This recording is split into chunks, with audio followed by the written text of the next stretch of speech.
Y hoy tenemos un invitado muy especial y un tema muy sugerente. Nuestro invitado es Luis Carlos Reyes. Él es profesor de Economía en la Universidad Javeriana y director del Observatorio Fiscal de esta universidad.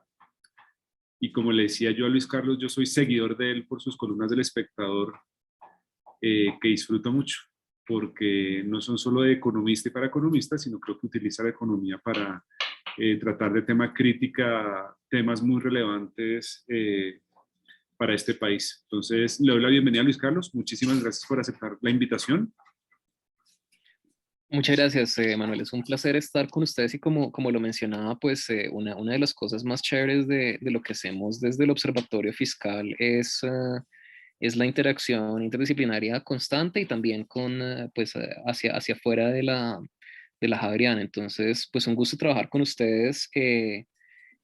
Siempre tengo 20.000 preguntas jurídicas sobre todos los temas económicos que me interesan porque eh, yo me he dado cuenta de algo.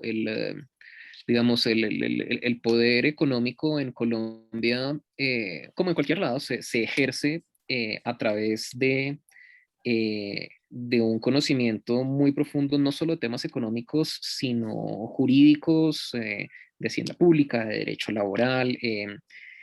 Y eso hace que cuando un profesor de economía de a pie quiere opinar sobre temas del Estado, lo enleguleyan. Y me he dado cuenta de que cuando un abogado pues quiere contribuir al análisis de temas económicos que es interdisciplinario, eh, le, lo tratan de confundir a punta de econometría. Y entonces es en esa intersección muy pequeñita o de personas que son tanto economistas como abogados, o economistas que hablan con abogados y abogados que hablan con economistas, que tenemos la posibilidad de hacer cambios interesantes al, al manejo de la política económica en el país. Entonces, pues qué chévere estar hablando con ustedes. Por favor, pues cuenten conmigo para lo que se les ofrezca parte de este tema.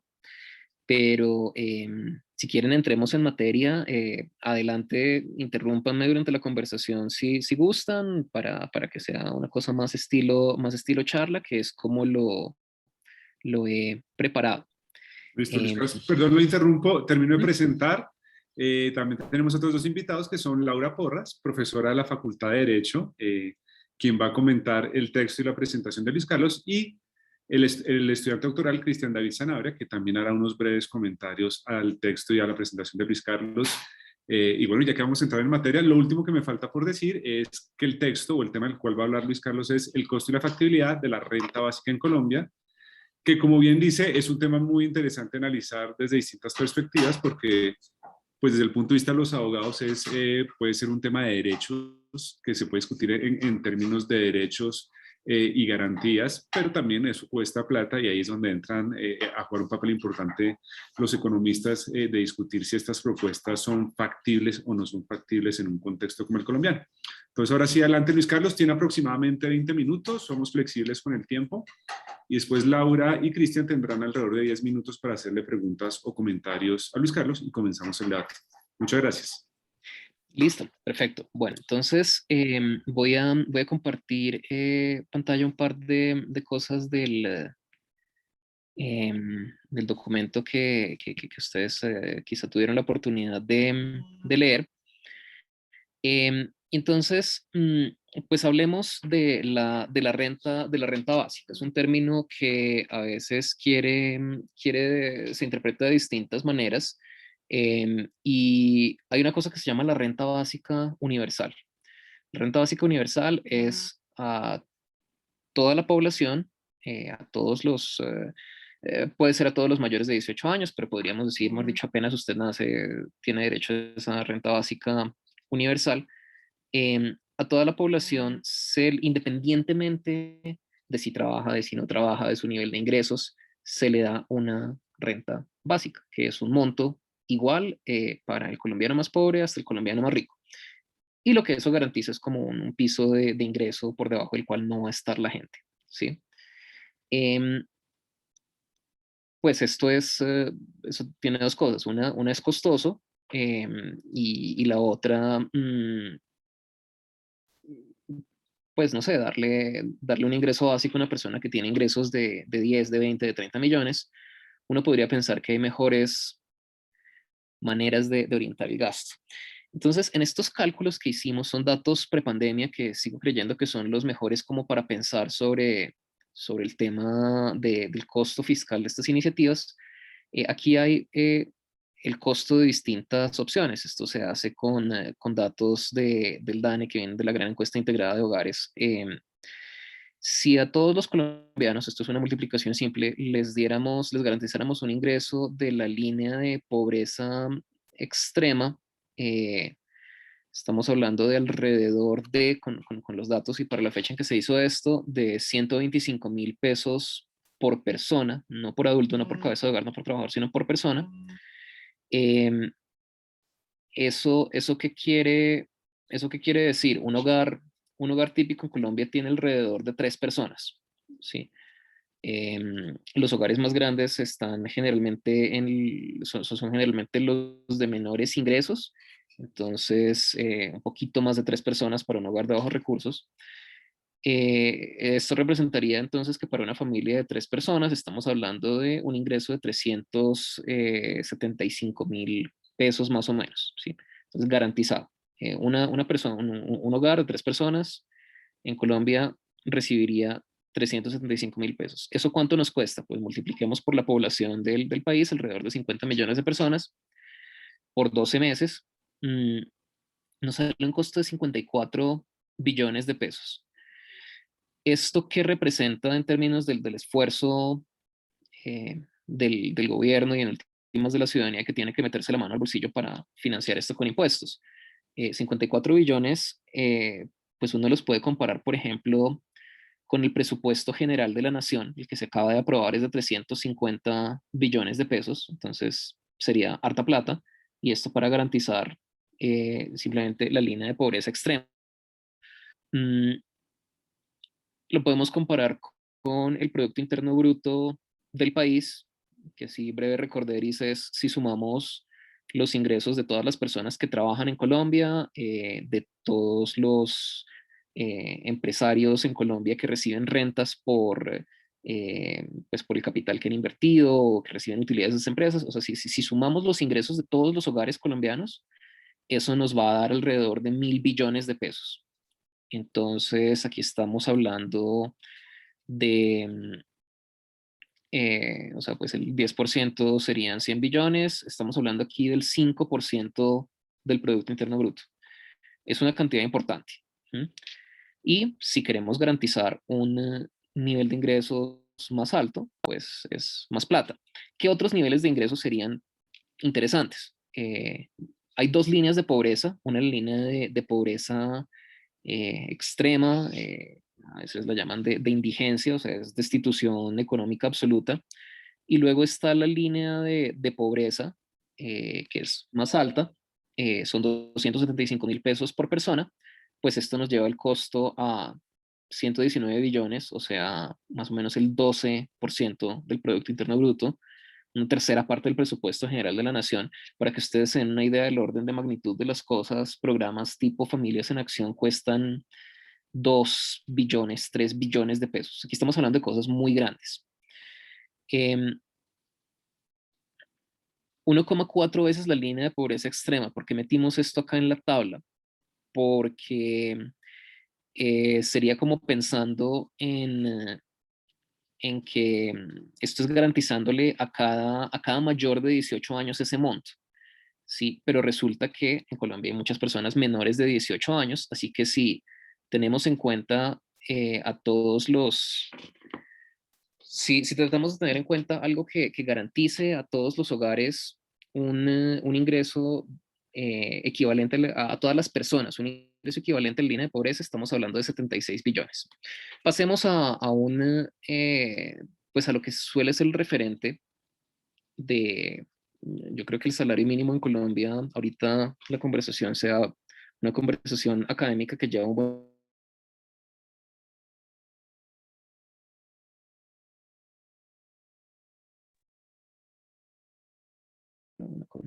abierto. Em,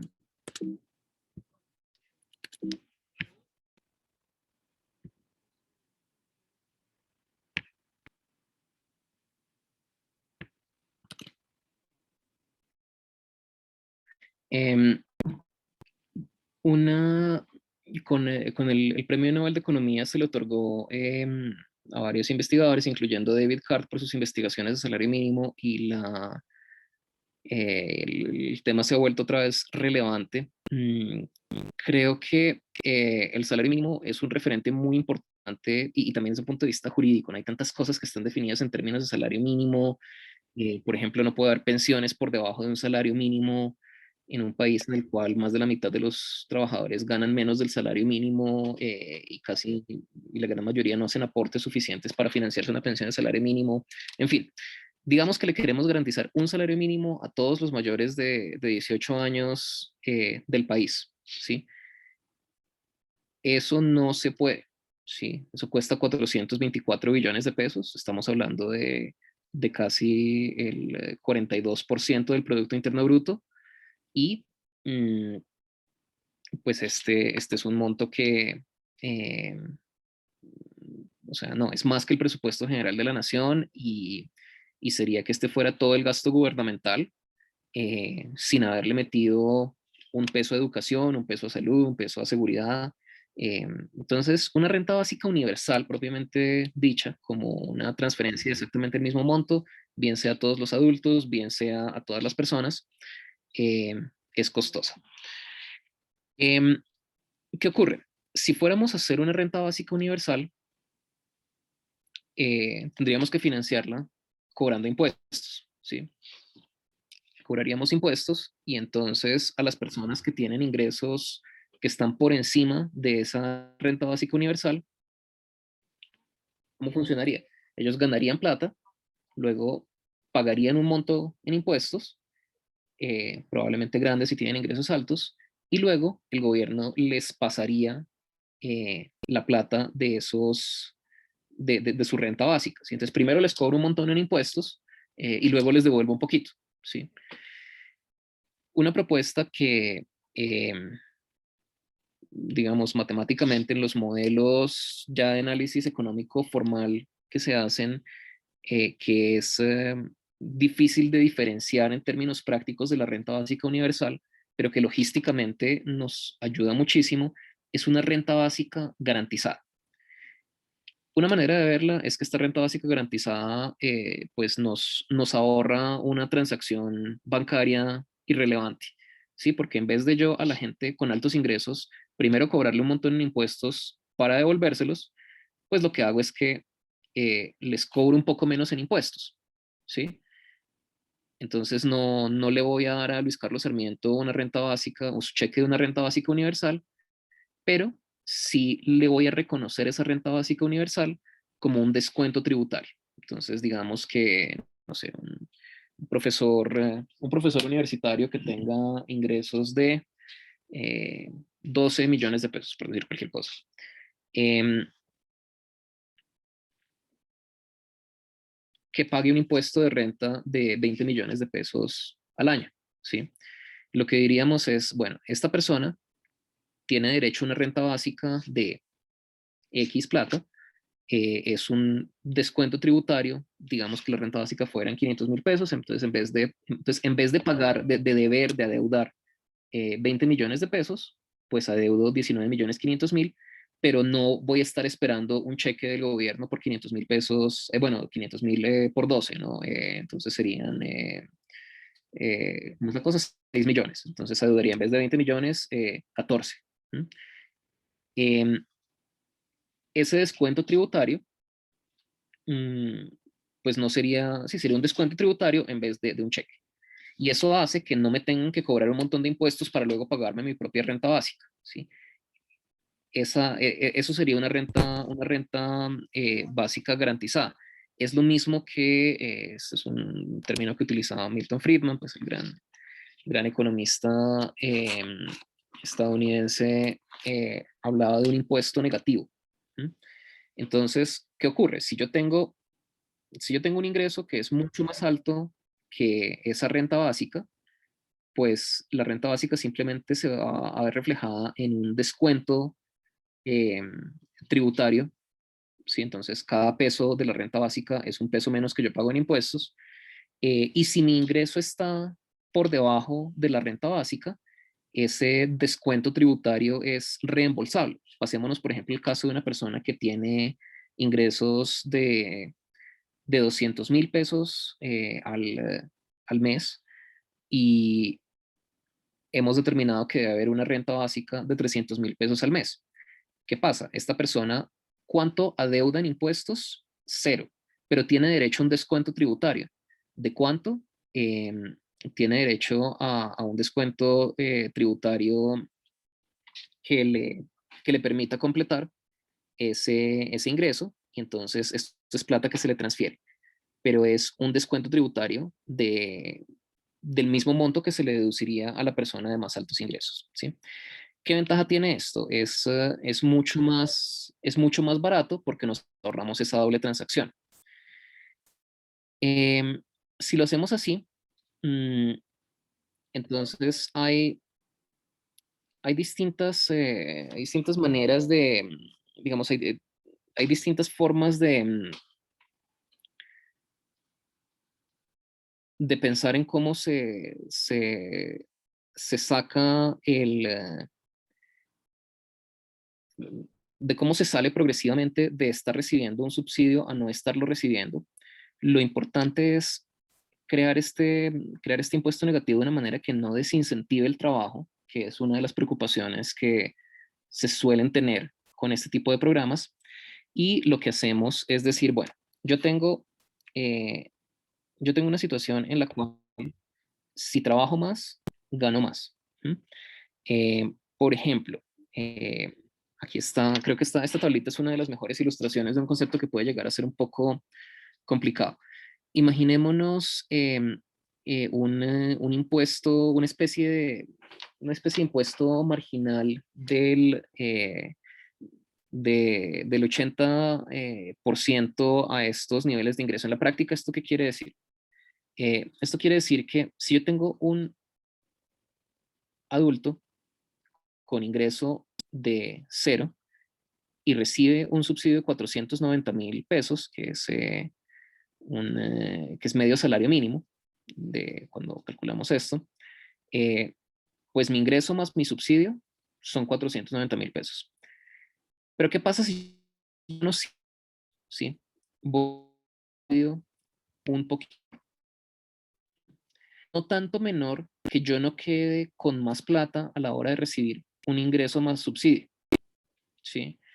Entonces, en este caso, yo trabajo más, me gano 100.000 pesos más, eh, estoy ganando más plata frente a no trabajar, ¿sí? Si yo aquí me ganaba inicialmente, sin trabajar me gano 490.000. Trabajo para ganarme 100.000 pesos y entonces mi ingreso es de 510.000, ¿sí? Es como si por ese ingreso adicional me estuviera yo pagando un impuesto, es cierto, relativamente alto, del 80%, pero trabajando más, gano más, ¿sí? Y entonces, por cada 100.000 pesos adicionales que yo me gano, eh, mi subsidio se reduce en 80.000 pesos, ¿sí? ¿Eso en qué resulta? En que siempre trabajar más implica más ingresos, entonces esto desvirtúa pues no desvirtúa, sino apacigua algunas de las preocupaciones razonables que pueden venir de quienes dicen, no, pero es que no, o sea, no queremos educar a la gente para que viva de subsidios, sino para que trabaje. Este es un tipo de programa, el de la renta básica garantizada, en el que trabajar más implica ganar más plata, y llega un punto, sí, o sea, ya cuando una persona se está ganando 600.000 pesos, la persona que se gana 600.000 pesos trabajando tiene ingresos de 610.000 más altos que los de quien no trabaja. eh, y después de esto llegamos a un punto en el cual simplemente no cobramos, o sea, simplemente ya una persona que se gana 700.000 pesos, eh, pues ya con esto se ha agotado el subsidio, pero y se agota también el impuesto, entonces una persona que se gana 700.000 pasa a ganarse 800.000 con sus siguientes 100.000 pesos. ¿Qué pasa? Uno puede decir, bueno, pero es que quitarle el 80% de cada peso adicional sí, de cada peso adicional que se gane es mucho. El cálculo se puede hacer con otros, o sea, con otros casos. Si uno puede pensar en que sean 20.000 pesos por cada, o sea, 20.000 pesos de reducción en el subsidio por cada 100.000 pesos de ingreso adicional, ¿sí? Entonces, si yo me gano 400, si yo no trabajo, recibo un subsidio de 490.000. Eh, pero aquí, aquí nos hizo falta un 5. Mm, pero si trabajo y me gano 100.000 pesos, mi ingreso va a ser de 570.000, ¿sí? O sea, la mayor parte de esos 100.000 pesos los puedo conservar. ¿Mm? Eh, entonces, fíjense que acá, cambiando ese porcentaje como de reducción del subsidio, esta fase de desmonte que llamamos de la renta básica garantizada, podemos garantizar que a más trabajo, más ingreso, y pues podemos tener un debate de política pública acerca de qué tan rápido tiene que ir esa fase de desmonte. Si rapidísimo, como la primera tabla que les mostré, en la que el 80.000 de cada 100.000 pesos adicionales que yo me ganara se iban reduciendo en subsidio, o despacio, como en este ejemplo, en el que 20.000 de cada 100.000 pesos adicionales que yo me gano son una reducción en el subsidio. ¿Cuál es el tema? Que dependiendo de qué tan rápido queremos que se desmonte este ingreso básico, pues si se desmonta rápido, cuesta poquito. Si se toma cierto tiempo en desmontarse, cuesta harta plata. ¿Mm? Em, en el documento que ustedes tienen están los cálculos y una explicación pues más en detalle de lo que significan estas fases de desmonte, pero para no pasarme el tiempo, en esta están los cálculos para distintas velocidades de desmonte de la renta garantizada, em, o más bien del impuesto marginal a esa renta. Em, pero los resultados de la investigación económica con hogares que reciben transferencias de efectivo específicamente en Colombia, por ejemplo, lo que sabemos acerca de Familias en Acción, a mí me lleva a pensar que eh, las personas de bajos ingresos en Colombia son de tan bajos ingresos que incluso recibir un subsidio grande no va a hacer que dejen trabajar, que dejen de trabajar. Sí, eso, eh, o sea, yo creo que lo que que lo que nos aplica a nosotros, les aplica con muchísima mayor razón a personas de muy bajos ingresos, ¿sí? Si a mí me pagan 500.000 pesos, si a mí me dan un subsidio por no trabajar de 500.000 pesos al mes, yo no voy a renunciar a la universidad, ¿sí? Y eso que pues para mí, o sea, para una persona de bajos ingresos, esos 500.000 pesos van a cubrir unas necesidades muy básicas, ¿sí? O sea, a un ingreso mucho más alto, pues nosotros todavía sabríamos qué hacer con más plata y por ende trabajamos. Yo no comparto la preocupación, en resumidas cuentas, de que darles una renta básica garantizada a las personas de más bajos ingresos vaya a reducir su disposición para trabajar. Creo que eso está en contra de toda la evidencia econométrica que tenemos, no solo para Colombia, sino para el mundo, desde Kenia hasta Finlandia. Y creo que es más bien un talking point político que no tiene asidero en la evidencia. Entonces, digo eso, ¿por qué? Porque a mí me parece que es razonable hacer cálculos asumiendo una fase de desmonte relativamente rápida de la renta básica garantizada. Y entonces, en términos de la factibilidad económica de la renta básica garantizada, mm, ¿de qué estamos hablando? Es mucho más barata que lo que habíamos hablado inicialmente con una renta básica universal. Si queremos garantizar que ningún colombiano esté en la pobreza extrema, es un costo de 4,6 billones de pesos al año, ¿sí? y esto sí es más o menos un error de redondeo en el presupuesto general de la nación de 350 billones de pesos, ¿sí? Em, Incluso, si nos fuéramos a garantizar un salario mínimo por cada adulto del hogar, o sea, esto es un nivel, sí, eh, digamos, un hogar con dos adultos con un ingreso de 2 millones de pesos, pues no, definitivamente no es rico, pero tampoco es pobre. ¿Mm? Em, entonces, si fuéramos a hablar de esto, que sería una medida radical en cierto sentido, estaríamos hablando de un costo de 171 billones de pesos. ¿Mm? ¿Qué tanta plata es esto? Pues es bastante, otra vez más o menos la mitad del presupuesto general de la nación. Es algo a lo que podríamos aspirar, pues en la OCDE, el país promedio tiene un recaudo tributario equivalente al 34% del Producto Interno Bruto.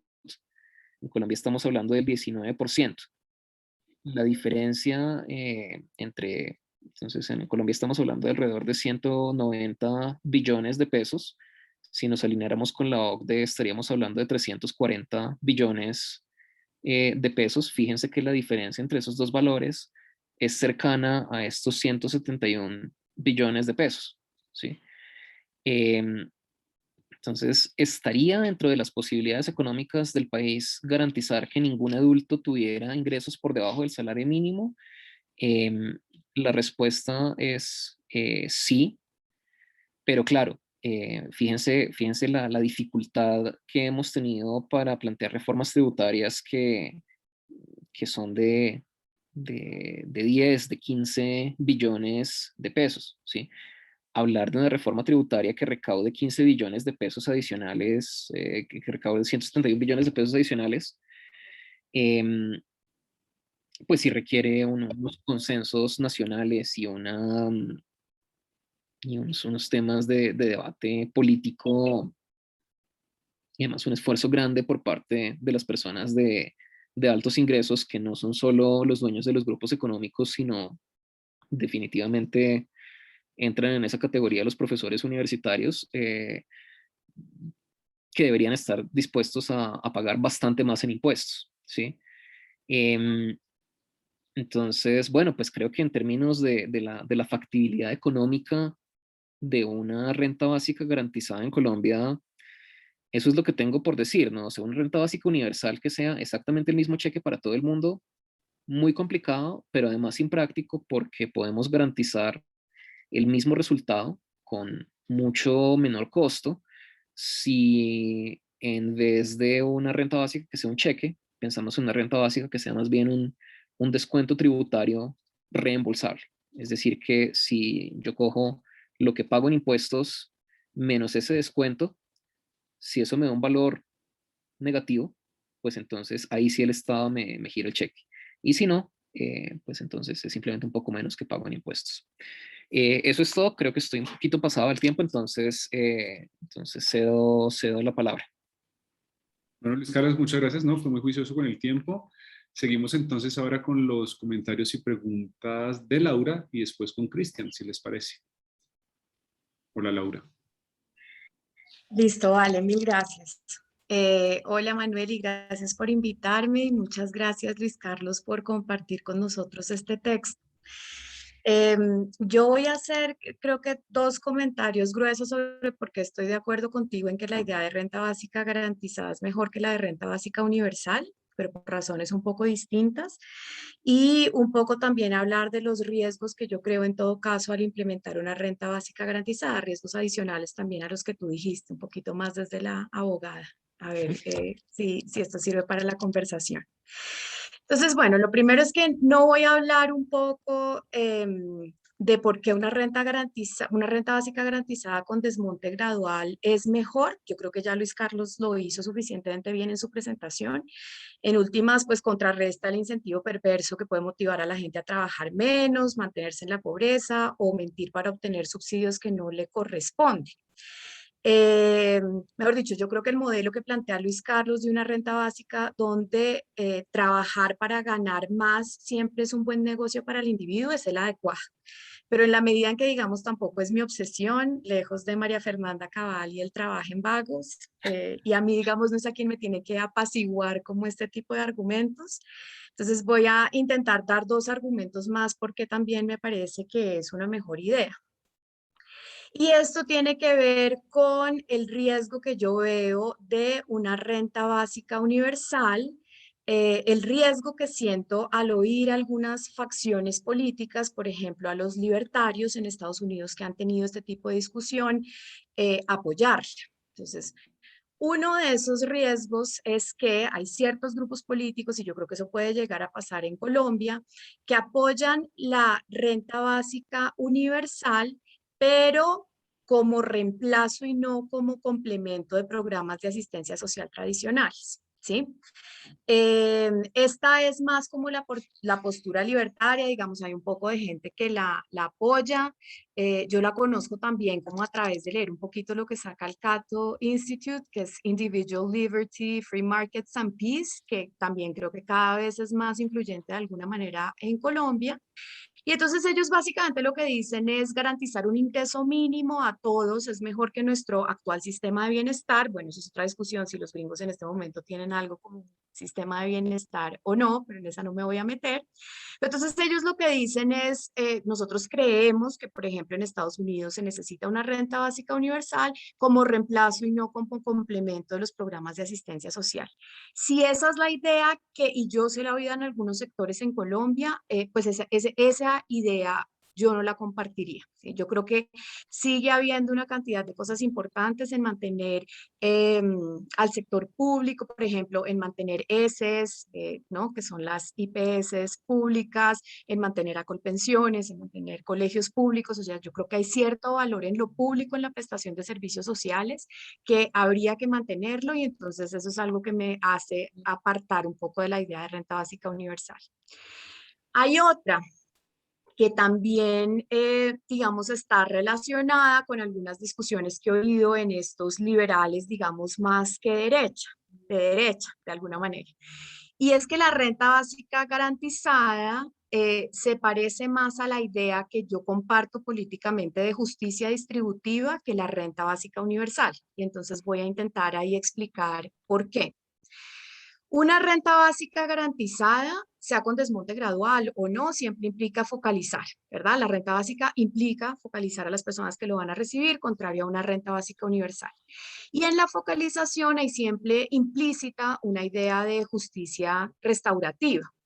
Entonces, el punto es que dentro de aquellos, digamos, autores que yo he leído, que un poco describen sociedades de justicia distributiva en ámbitos cercanos como el que estamos discutiendo, hay dos visiones que yo rastrearía en la literatura que son como muy importantes. Una que es una visión más igualitaria y otra que es una visión prioritaria. Ya las voy a intentar ilustrar con un ejemplo, pero desde ya les adelanto que yo estoy de acuerdo más con una visión igualitaria que con una prioritaria. Les voy a poner un ejemplo que usó Thomas Nagel en un artículo que publicó en 1979 que me parece que ilustra estos dos conceptos de justicia distributiva claramente. Él lo que dice es esto, entonces se los voy a leer, que es muy corto. Dice, usted es la madre de dos adolescentes, Ana y Bernardo. Su hijo fue recientemente diagnosticado con una condición médica que le va a generar en el corto y mediano plazo una discapacidad física seria. Ana está bien de salud. Usted perdió su empleo y en este momento tiene que escoger entre dos ofertas de trabajo. La primera implica irse a vivir al centro de la ciudad en un barrio atestado de gente y con colegios de no muy buena calidad. La segunda implica irse a las afueras rodeado de verde y buenos colegios. A usted le da igual, a sus hijos no. El bienestar de Ana, que ama los deportes, se incrementaría en un lugar verde y con colegios excelentes. El bienestar de Bernardo se incrementaría si se quedan a vivir en la ciudad, pues solo allí recibirían la atención que requiere para aliviar los efectos de su enfermedad. En términos globales, la mejora en el bienestar de Ana sería mayor si se van a vivir a las afueras que la mejora en el bienestar de Bernardo si viven en el centro. Este es el ejemplo que se pone. Entonces, ahí cuál es, digamos, a qué los quiero traer. Una visión igualitaria, como la que yo políticamente defiendo, defendería que es malo en sí mismo que algunos estén peor que otros. En ese orden de ideas, defendería que la familia se mueva a la ciudad y proteja más a Bernard, al muchacho enfermo. Se parte, y aquí es donde está la valoración, que una mejora en la igualdad es moralmente más importante que una mejora en el bienestar, en el nivel absoluto de bienestar. Esto no lo comparte todo el mundo. Quienes defienden, por el contrario, una visión más prioritaria de la justicia distributiva hacen el balance inverso. La idea que sostienen es que una mejora en el bienestar de una persona que surge de un nivel absoluto más bajo es moralmente más importante que una mejora en la igualdad, que no nos debemos definitivamente comparar, ¿sí? Inclusive, para ilustrar la naturaleza no comparativa de esa posición, en ocasiones sus defensores usan el siguiente ejemplo. Entonces lo que dicen es, las personas en altitudes más elevadas tienen dificultades para respirar. ¿Es esto porque están más arriba que otras personas? En cierto sentido, sí, pero les resultaría igual de difícil respirar, incluso si no hubiera otras personas que estuvieran más abajo. Entonces lo que ellos dicen es, hay que atenderlas, sí, pero solo porque se encuentran en un nivel absoluto de bienestar más bajo. Es irrelevante si esas personas están peor que otras. Entonces, ¿cuál es lo que yo considero un riesgo de esta visión prioritaria con respecto a la focalización? Que como les digo, lo he oído más en sectores de derecha, inclusive ya en este país. Me aterra un poco pensar en un mundo que ojalá no esté muy lejos, en que personas, por ejemplo, como yo, o como varios de ustedes, profesores, por ejemplo, universitarios, sean quienes tengamos menos recursos, ¿sí? Y que después nos sigan gente multimillonaria, como, no sé, Jeff Bezos, Elon Musk, Bill Gates, bueno, entonces ellos sean los que nos sigan después a nosotros. Entonces ahí la pregunta sería, ¿deberíamos seguir focalizando como mecanismo de justicia distributiva en un mundo así? ¿No? Porque claro, alguien que, digamos, defiende una visión prioritaria, diría, por supuesto, hay que seguir focalizando mientras existan personas pobres con necesidades insatisfechas, porque la ganancia en el bienestar es muy alta. Pero en un mundo como el que yo les planteo, deberíamos seguir focalizando. Entonces, ¿cuál sería el problema?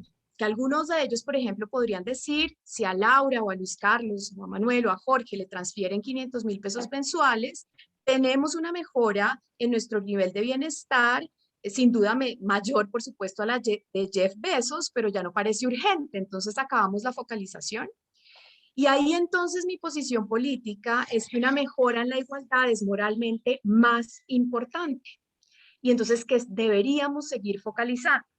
¿Por qué? Porque si hay una diferencia tan grande, así quienes estemos más abajo, digamos, podamos pagar colegios, alimentación, tengamos techo, inclusive de vez en cuando nos podamos ir a vacaciones. La cooptación, por ejemplo, del poder político por aquellos multimillonarios es un riesgo inmenso. Entonces, ellos terminarían siendo dueños del Congreso, muy probablemente de la presidencia, los medios de comunicación, los mismos dueños de los medios de producción, y entonces yo ya no sé si eso se volvería una democracia. Entonces, ahí es donde digo que estoy más de acuerdo con esa visión en justicia redistributiva igualitaria. Esa es otra razón por la cual defiendo la focalización. Eso, por supuesto, mientras tengamos información. Entonces, creo que hay dos excepciones importantes, que ha sido un tema que he discutido bastante con Roberto Angulo, que yo creo que debería ser tomado en política pública en Colombia también. Luis Carlos, a ver, ¿tú qué piensas después de eso? Y en últimas es que esto depende de que tengamos información. ¿Sí? Entonces, por ejemplo, Roberto ha planteado la posibilidad de tener una renta básica universal en lugares con alta pobreza generalizada y malos datos, básicamente porque con malos datos no podemos focalizar. Él lo planteó, por ejemplo, para comunidades indígenas y yo creo que lo hizo bien. Entonces, si no tenemos datos, pues necesitamos una renta básica universal para ellos. La otra posibilidad sería donde hay alta pobreza y poca información, no ya que no tengamos datos, pero tenemos muy malos datos, como por ejemplo los territorios PEDETs. Roberto también en algún momento propuso que en esos municipios se hiciera focalización al revés, que se focalizara a quienes debían ser excluidos y no a quienes debían ser incluidos. Por ejemplo, que se excluya a quienes coticen para pensiones y salud en el régimen contributivo. Eso, sin embargo, no se aprobó, pero ahí uno podría pensar en otro tipo de focalización.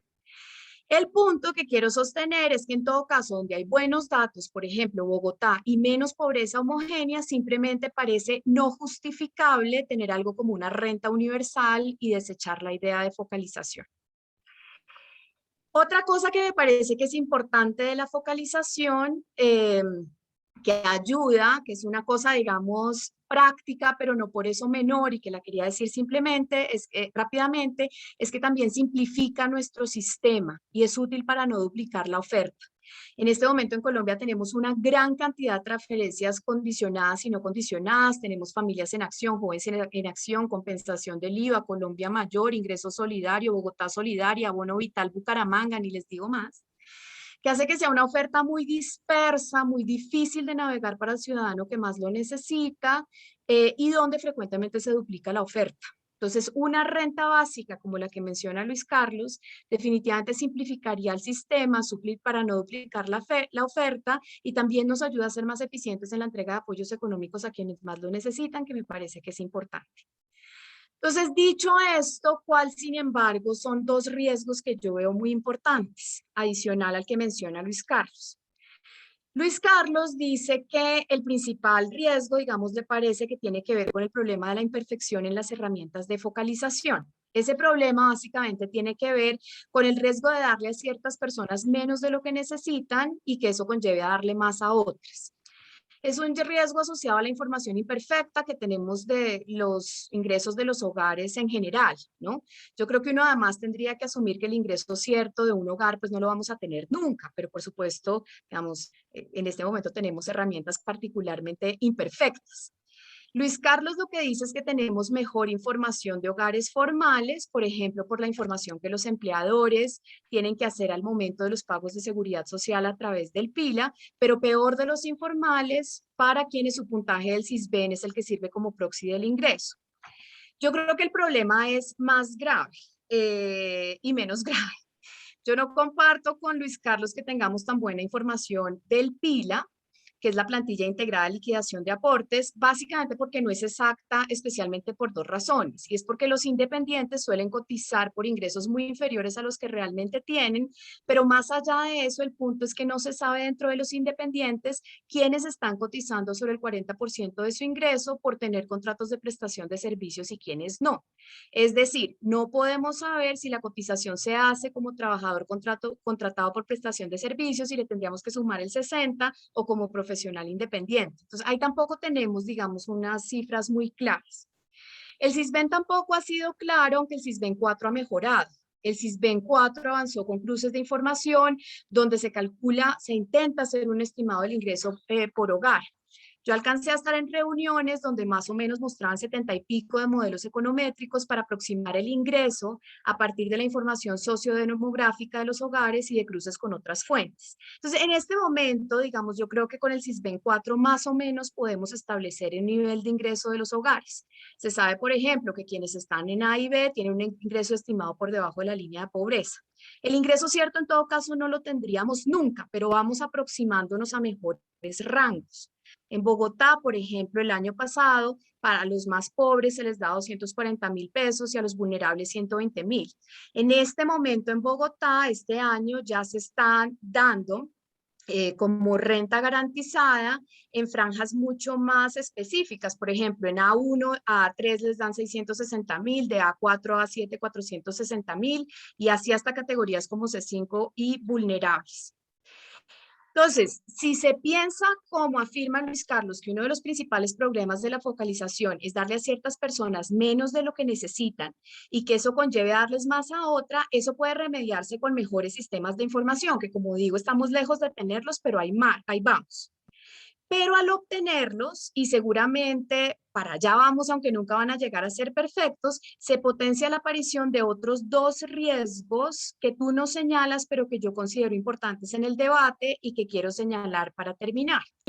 Uno es la violación al derecho a la intimidad y otro es la violación al derecho que tiene todo ciudadano de acceder a la información que sobre ella tenga el Estado y poder controvertirla tanto en instancias administrativas como judiciales. Entonces me explico a qué me refiero con intimidad. cada vez que se encuesta a un pobre, y para tener mejores instrumentos de focalización, pues los tenemos que encuestar cada vez mejor y llegar a más de ellos, se prende un reflector sobre su hogar. Los pobres son mucho más monitoreados y observados que las clases medias. La razón principal es que los pobres suelen ceder su privacidad y su derecho a la intimidad contestando encuestas a cambio de obtener recursos que les permita subsistir dignamente, mientras las clases medias que no requieren recursos del Estado para sobrevivir no suelen tolerar ser interrogadas en sus casas. Y eso implica riesgos. Eubanks, por ejemplo, que es una autora que me encanta, demuestra cómo en Estados Unidos, que nos lleva algunos años de ventaja en la aplicación de algoritmos de clasificación, el Estado tiene y guarda, a veces indefinidamente, mucha más información sobre los pobres que sobre las clases medias. El principal riesgo es que dicha información sea compartida con otras autoridades para multar o penalizar a los pobres, valiéndose de la información que ellos dieron para poder acceder a programas de asistencia social. Y hay otro riesgo dramático, pero tal vez menos documentado, que es que la información se use para predecir conductas. Por ejemplo, hay varios autores que analizan las implicaciones de haber adoptado un algoritmo para predecir el riesgo de que niños fueran maltratados o descuidados por sus cuidadores en Pittsburgh. Como el Estado contaba con mucha más información sobre los niños pobres que sobre niños de clase media, el sistema no ingresaba información de colegios privados, niñeras, psicólogos o psiquiatras. No era sorprendente que los niños con riesgo de ser maltratados provenían casi en su totalidad de familias pobres. Esto yo creo que hay que tenerlo en cuenta. Ayer en una conversación que tuve con Mauricio Sandino, que se está encargando de la renta básica garantizada en Bogotá, me dijo que es algo que les estaba preocupando mucho, porque particularmente en la pandemia, dentro de la declaratoria de emergencia, se flexibilizó, yo creo que con mucha razón, el uso de esta información para recursos económicos, y que en este momento, dice Mauricio, inclusive operadores financieros cuentan con el número de celular de varios hogares para hacer las transferencias. Y entonces hay que ver qué vamos a hacer en ese sentido. Y el último riesgo ahí es el derecho a acceder a la información y a poder controvertirla. Entonces aquí también hay una cosa muy importante, Luis Carlos, que yo creo que le hemos parado menos bolas. Y es que ya llevamos más de 10 años con que el algoritmo del Sisbén se ha reservado. Y el algoritmo del Sisbén se reservó para evitar manipulación política, después de estudios, por ejemplo, como los de Adriana Camacho y Conover de la Facultad de Economía de hecho de los Andes. Entonces, pero eso implica un problema, y es que en este momento la explicación del puntaje que tienen los hogares para acceder, por ejemplo, a que les completen su ingreso a través de un mecanismo como el que tú estás discutiendo, es secreta, y entonces no se puede interponer recursos contra la decisión. Y entonces, ¿quiénes deciden cuál es ese algoritmo? Pues en este momento una élite globalizada, ni siquiera sabemos quién es. Yo he preguntado varias veces y me dicen que no me preocupe, que son grandes expertos, seguramente hombres blancos en el norte global. Y esto implica una cosa grave, y es que una de las decisiones más trágicas que se debe tomar en un Estado social y democrático de derecho, que es precisamente aquella que divide al pobre que merece del que no merece, o cómo es que le vamos a completar el ingreso a las personas, de qué manera, se saca de la democracia colombiana y se le deja a una élite globalizada. Y recordemos que, por supuesto, esas decisiones sobre cómo se determina un algoritmo no están libres de sesgos de selección que son inherentes a cualquier medio editado por humanos, ¿no? Lo han reconocido múltiples autores, inclusive las Naciones Unidas. Esos modelos nunca son neutrales y, por tanto, incorporan malentendidos y prejuicios. Entonces, al sacarla del debate democrático, también eso provee mucha distancia ética y libera a los políticos y a los técnicos locales de tener que justificar sus decisiones públicamente. Y lo más trágico, los pobres no pueden controvertir su puntaje en el Sisbén ante instancias gubernamentales, no hay recurso ni de reposición ni de apelación, ni lo pueden demandar ante la jurisdicción porque es un algoritmo reservado. Entonces, esos son los dos riesgos que me parecería importante reservar. Y ya para terminar, solo una idea que tú dices que yo quiero hacer énfasis que parece muy importante, y es más allá de las ideas populistas que salen todos los días sobre renta universal. Acabar con la pobreza extrema en Colombia es posible, y eso me parece que es tal vez la idea más fuerte de tu texto. Y acabar con la pobreza extrema es muy importante porque acá les digo, digamos, para que los que no sepan, a veces uno no sabe muy bien cómo es que miden pobreza. Pobreza extrema es poder pagar los artículos que conforman la canasta básica de alimentos y son distintos niveles de pobreza extrema dependiendo de los dominios territoriales de los cuales estemos hablando. Pero Juan Carlos dice, eso requiere un esfuerzo mínimo, equivalente a llevar el nivel de recaudo tributario del país solamente al promedio de América Latina. Es decir, se puede hacer, es factible. Inclusive, pues ya soñando, podríamos llegar a acabar con la pobreza monetaria, que es la que agrega al costo de los alimentos otros bienes y servicios que consumen los hogares. Entonces, esa me parece que es la idea de fuerza más bonita, ¿no? Que es más allá de soñar con que todos lleguemos a tener un salario mínimo por el hecho de ser adultos mayores de 18 años, tal vez una primera meta sería acabar la pobreza extrema en el país, que implica acabar el hambre, y eso yo creo que gracias a un artículo como el que tú escribiste, Luis Carlos, parece que es factible, y eso creo que sirve mucho para el debate público. Listo, gracias. Muchas gracias, Laura, por los juiciosos y detallados comentarios. Veremos en un rato la reacción de Luis Carlos, pero yo preferiría que Cristian primero haga sus comentarios y preguntas y ahí sí le damos la palabra a Luis Carlos. Gracias, Manuel. Hola a todas y todos y gracias, Luis Carlos, por el texto y a Laura por los comentarios que me anteceden. Bueno, entonces, digamos, yo quiero como organizar mis comentarios a través de 3 ejes o 3 temáticas y o sea, es como para tratar de matizar un poco la perspectiva que nos plantea Luis Carlos acerca de la factibilidad de la renta básica garantizada. Y quisiera empezar incluso donde Laura terminó, y es cuando Luis Carlos menciona que una renta, pues es decir, eliminar la pobreza en Colombia es posible, aproximando o aumentando el nivel de recaudo del país, siquiera a, digamos, a lo que recaudan los otros países latinoamericanos. Y entonces, aunque Luis Carlos nos decía como, pues digamos, no vamos a aumentar los impuestos, sino lo que vamos a hacer es generar un impuesto negativo donde las personas que tributan puedan deducir de sus declaraciones de renta ese aporte a la renta básica. Pues digamos, ahí tiene, bueno, ahí hay otro comentario que luego hago, pero quisiera empezar por esa idea inicial de intentar aumentar el recaudo siquiera a los niveles, digamos, de los demás países de Latinoamérica, ¿no? Entonces, uno, pues, Luis Carlos también ya lo anticipaba y todos fuimos, digamos, como conscientes de la resistencia que tienen las reformas tributarias cuando tratan de recaudar más de 15 billones de pesos para, digamos, dentro del recaudo para el presupuesto nacional. Y entonces, digamos, entonces partiendo de ahí y apelando un poco a este primer eje que quiero mencionar, que es el de la sostenibilidad fiscal, ¿no? Entonces, la sostenibilidad fiscal, que fue introducida por el Acto Legislativo 03 de 2011, como criterio que debe orientar el gasto y la deuda pública, pues para efectivamente hacer sostenibles las finanzas del Estado durante el tiempo, ¿no? Entonces, digamos, ¿por qué el principio de sostenibilidad fiscal? Porque, digamos, yo me quedaba pensando, si hay resistencia ante reformas tributarias que pretendan aumentar el recaudo, pues deberíamos pensar, ¿sí?, en otros instrumentos dentro de la política fiscal y tributaria que nos permitan, de alguna manera, financiar esa renta básica garantizada, ¿no?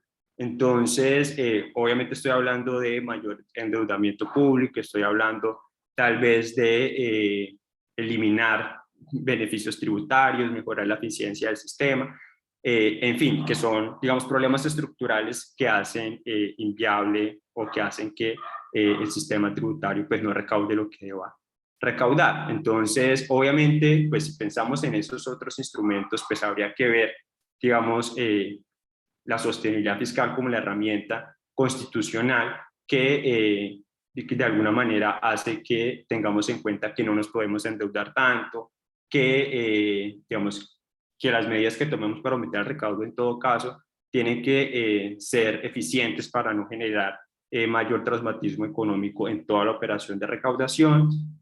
Y entonces, claro, entonces yo pensaba era como, pues, en esa idea de resistencia, pues tendríamos que pensar en esos otros escenarios a la luz del principio de sostenibilidad fiscal, ¿no?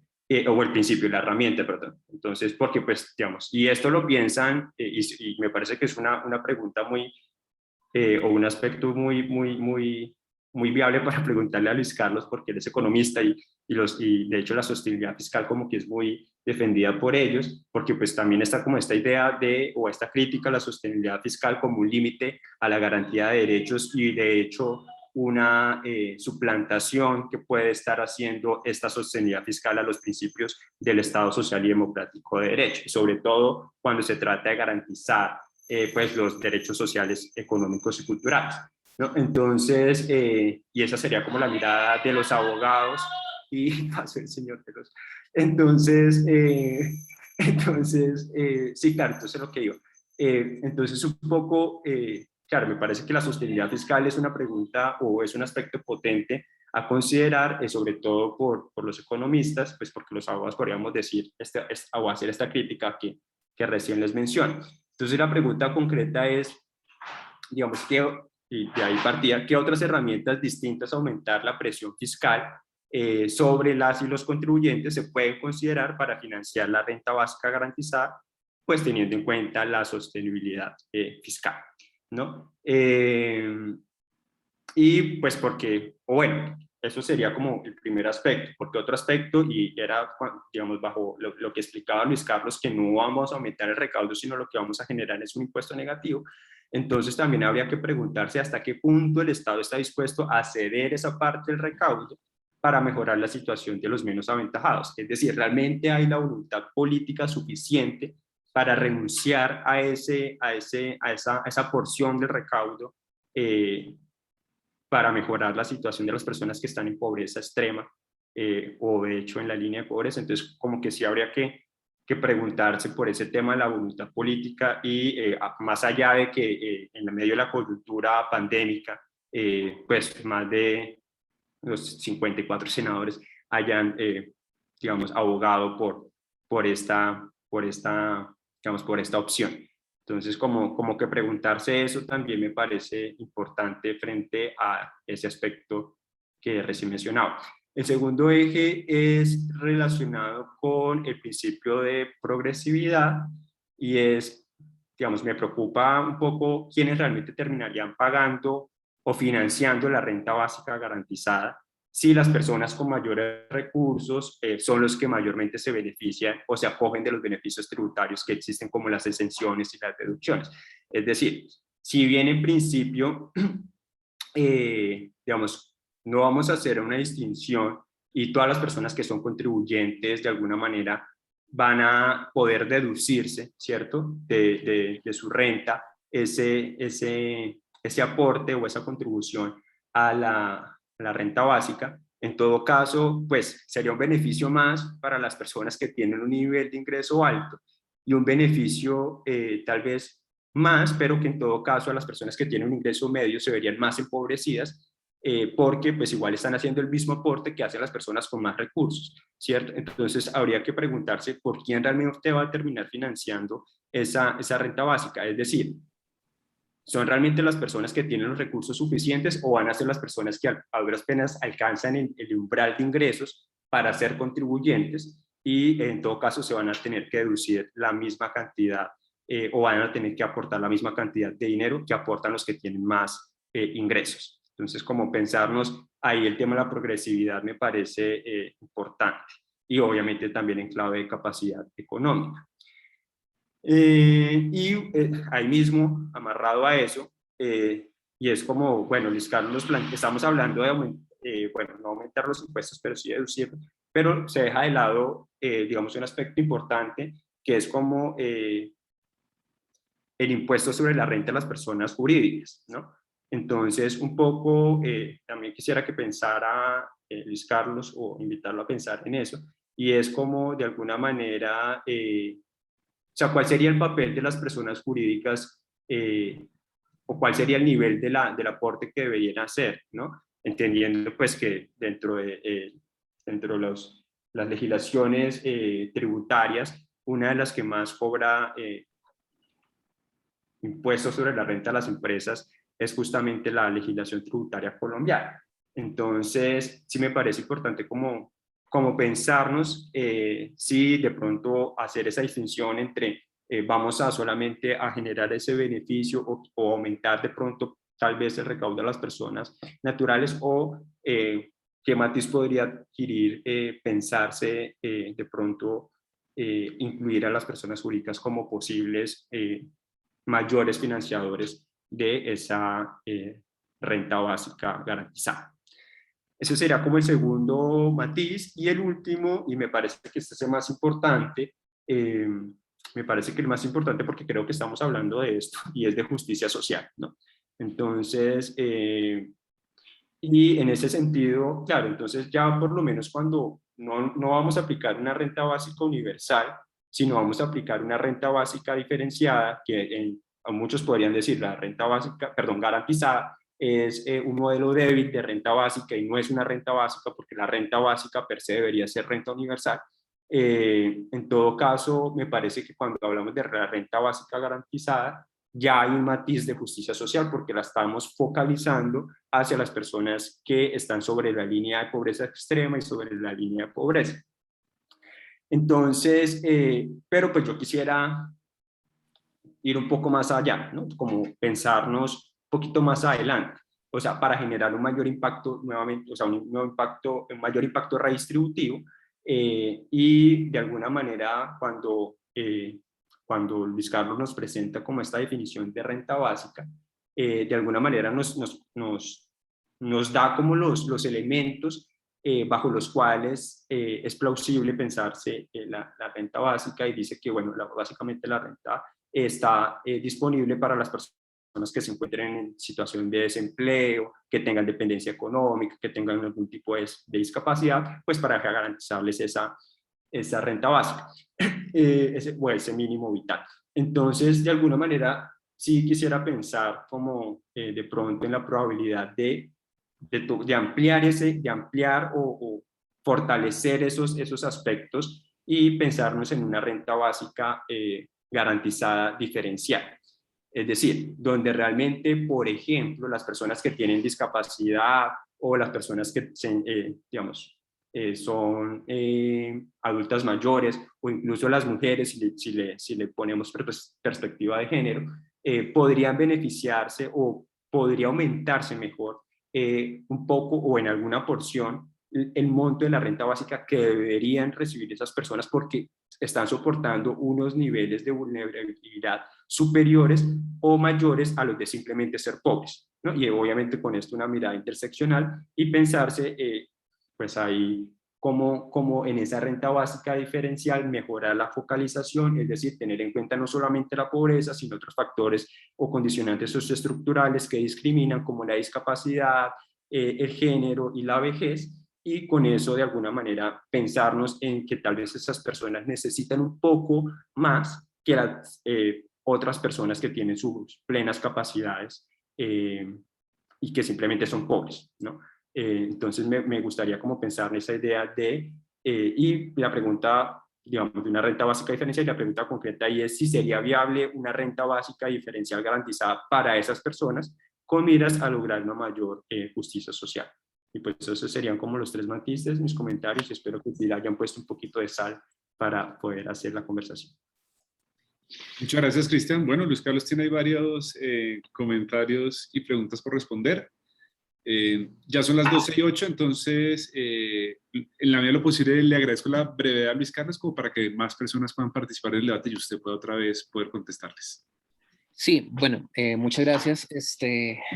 Muy, muy interesantes las preguntas que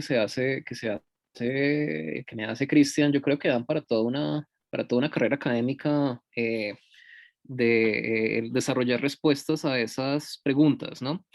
Pero algunas impresiones, empezando por lo de una renta básica diferenciada, bueno, ahí seguramente hay una vaina terminológica que los puristas van a decir, pero entonces no sería una renta básica, lo cual la respuesta es entonces no quiero una renta básica, sino quiero unos pagos diferenciados, punto. Y la justificación, pues yo creo que ya es a nivel de, sí, un enfoque interseccional. Definitivamente hay personas que tienen,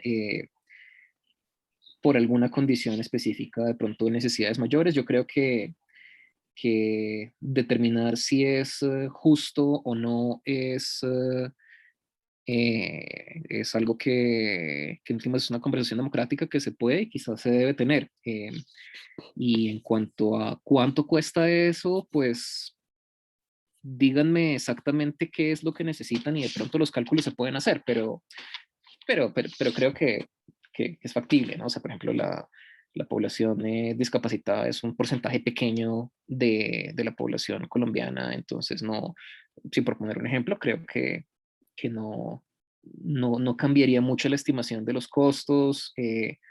Obviamente las mujeres son más de la mitad de la población. Si fuéramos a dar un tratamiento preferencial a las mujeres, te tocaría tener eso en cuenta, pero son cosas factibles. La pregunta de dónde va a salir la plata es supremamente válida. Mencionaba Cristian, bueno, de pronto de deuda, pero hay que tener en cuenta que la deuda, la deuda son, o sea, la deuda del país son impuestos futuros, ¿sí? Entonces, ¿de dónde va a salir esto? Va a salir de impuestos.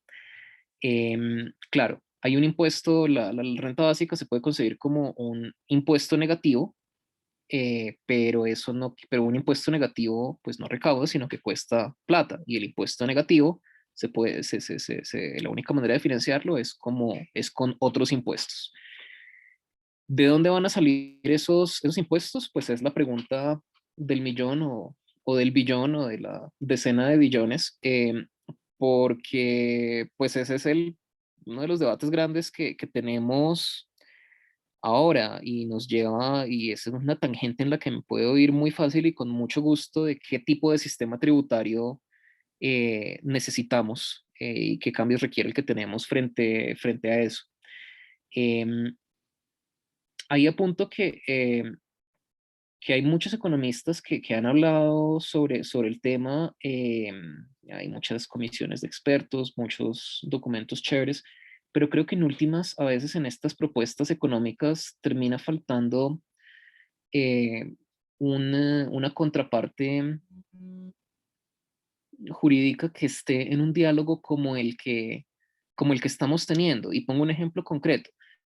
Eh, Está de moda ahora entre los economistas, y pues de moda porque, digamos, académicamente se le han empezado a ver aspectos muy positivos después de una época, pues, de los años 80, 90 del siglo pasado, en los cuales no se le veía nada positivo al impuesto al patrimonio, ¿sí? Un impuesto a la riqueza, al patrimonio. Y yo me he dado cuenta de que los economistas en Colombia, los que están en el sector público, hacen y deshacen cuentas de los impuestos al patrimonio, sin tener en cuenta algunos aspectos jurídicos que en la práctica les malogran esos cálculos, ¿sí? Un ejemplo sencillito. Cuando uno como economista habla de un impuesto al patrimonio, uno dice, listo, ¿cuánto es el patrimonio? ¿Cuál es el valor real del patrimonio de esta persona? Tomemos a la persona más rica del país, alrededor de 11.000 millones de dólares. Yo quiero recaudar cuánto con este impuesto al patrimonio, X plata, entonces eso me implica un impuesto de medio punto porcentual anual a los patrimonios que estén por encima de tanto. Listo, pum, hágase. Pero resulta que estos patrimonios tienen un costo fiscal que puede ser bien distinto del valor de mercado de esos patrimonios. Un dato que más o menos, o sea, yo no sé de dónde lo sacaron, Luis Jorge Garay y Jorge Spiti, en un libro que publicaron y que da para muchas conversaciones, pero pues les creo, pues tanto por su reputación académica como porque lo he preguntado a contactos informales dentro de la DIAN. El patrimonio más alto del país, así como sale en la declaración de renta, no alcanza los 3.000 millones de dólares en valor fiscal, ¿sí? Entonces, cualquier impuesto al patrimonio, los economistas podemos hacer y deshacer cuentas de todo lo que vamos a hacer poniéndole impuestos a esos 11.000 millones, pero resulta que el costo fiscal se calcula con unas reglas que son reglas determinadas más por hacedores de política con una visión jurídica y una visión contable, que quizá por lo específico del tema tributario no están en una conversación fluida con los economistas que estamos planteando estas políticas muy chéveres. Entonces, respuesta, a mí me gusta lo que dice la Constitución de que los impuestos, de que el sistema tributario tenga que ser progresivo, eficiente y equitativo. ¿Eso qué quiere decir en la práctica? Conversación que no nos alcanza para tener ahora, pero una cosa sería, sí, un buen impuesto al patrimonio, pero ya solo eso implica una conversación acerca de costo fiscal, que es algo que está en el Estatuto Tributario, en la cual los economistas que están pensando esto desde el Ministerio de Hacienda, desde la academia, básicamente no están ni siquiera mirando. Y yo creo que ahí son abogados con un enfoque tributario los que nos pueden ayudar y seguramente con el apoyo de contadores también para ver cómo se corrige esto. ¿Qué dificultad hay ahí?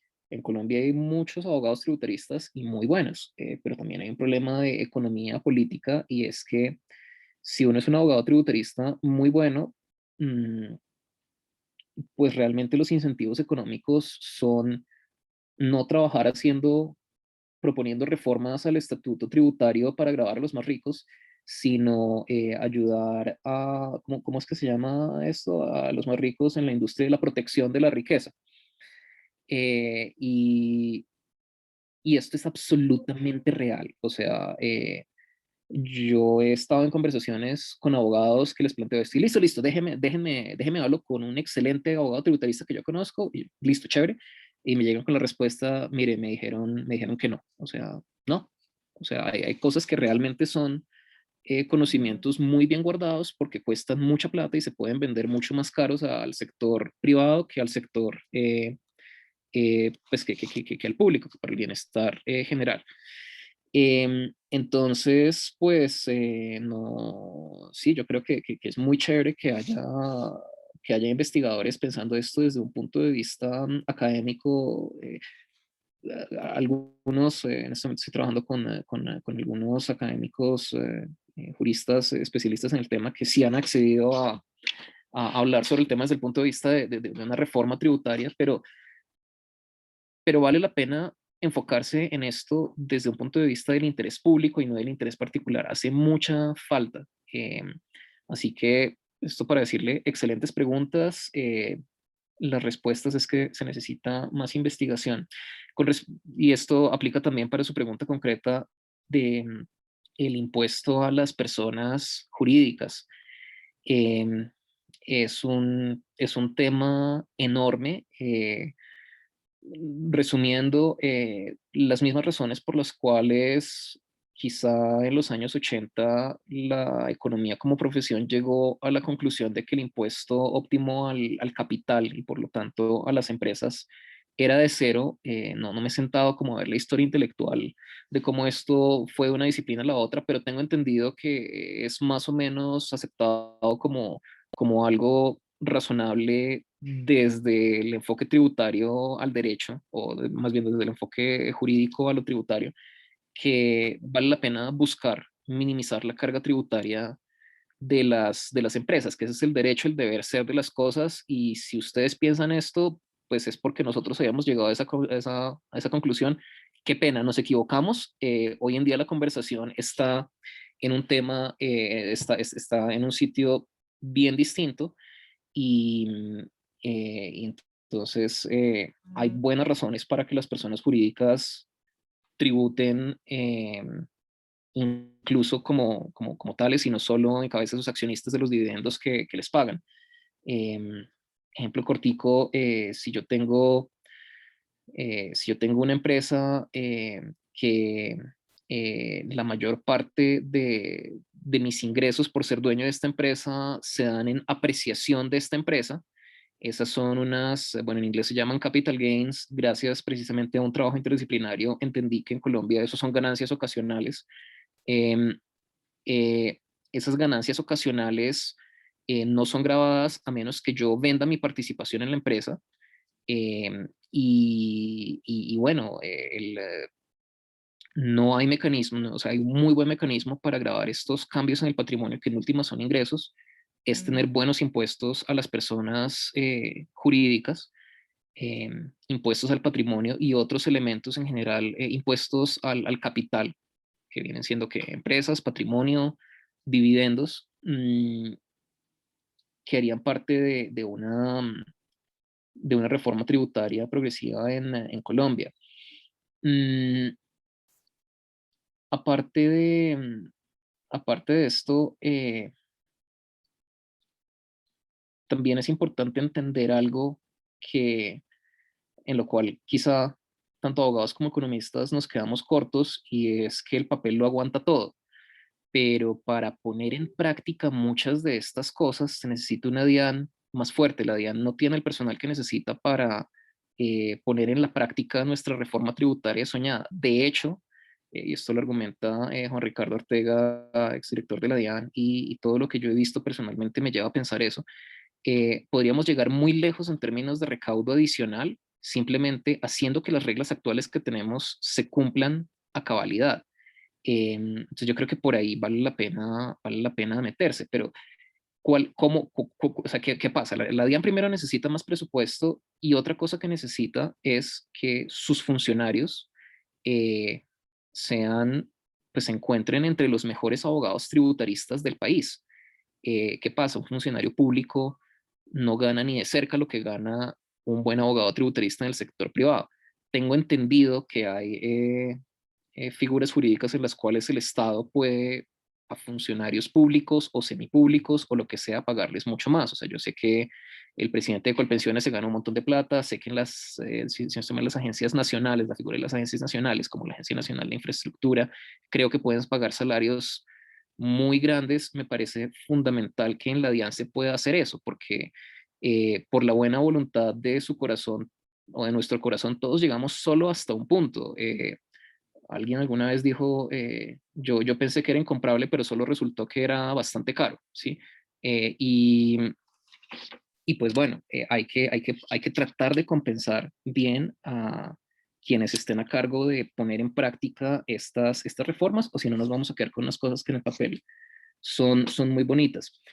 Y uso esto para hacer una transición hacia algunos de los comentarios que hacía Laura, que te agradezco muchísimo, me parecen muy útiles, y voy a estar pensando sobre eso varios días. Em, y tienen que ver con el papel que juega el salario mínimo en la conversación sobre ingresos en Colombia. Me parece fascinante la visión, Laura, que me manifiesta sobre el CISBEN. Además, la verdad estoy de acuerdo, estoy consciente de lo difícil que es hacer encuestas en estratos altos, y toda la información que muy amablemente las personas de estratos bajos nos dan a los investigadores y le dan al gobierno, pero la privacidad me parece o sea, es un derecho que todos deberíamos valorar un montón, y eso de que no se puedan tomar, o sea, mejor dicho, eso de que yo no pueda saber cómo se está determinando mi puntaje SISBEN, con base en el cual se toman decisiones acerca de mi bienestar económico, me parece una de las muchas arbitrariedades que tiene el sistema, no sé, del Estado en Colombia. Entonces creo que vale la pena pensar cuál es una de las razones por las cuales llegamos a necesitar el SISBEN. ¿Por qué tenemos tanta informalidad en Colombia? Una razón importante es que como país nos negamos a reconocer la realidad de que la mayor parte de los trabajadores ganan bastante menos que el salario que hemos determinado que debe ser el salario mínimo, porque el salario mínimo es una muy buena intención que tenemos, pero nosotros no cambiamos la realidad económica eh, subiendo el salario mínimo, ¿sí? Y yo creo que eso ya lo deberíamos reconocer, aceptar, internalizar, y pensar en más cuál era el propósito del salario mínimo, y ver si hay maneras de lograr lo que el salario mínimo buscaba lograr. Me refiero, por supuesto, a la renta básica, porque ¿qué pasa? Si permitimos que un empleador, o sea, en este momento, si yo empleo a alguien por debajo del salario mínimo, mm, y el Estado me pregunta si lo estoy haciendo, voy a decir, no, no le voy a contar. Y esa es la razón por la que, una de las principales razones por las cuales no tenemos información, datos administrativos acerca de estas personas. A mí me parecería mucho más productivo un sistema en el cual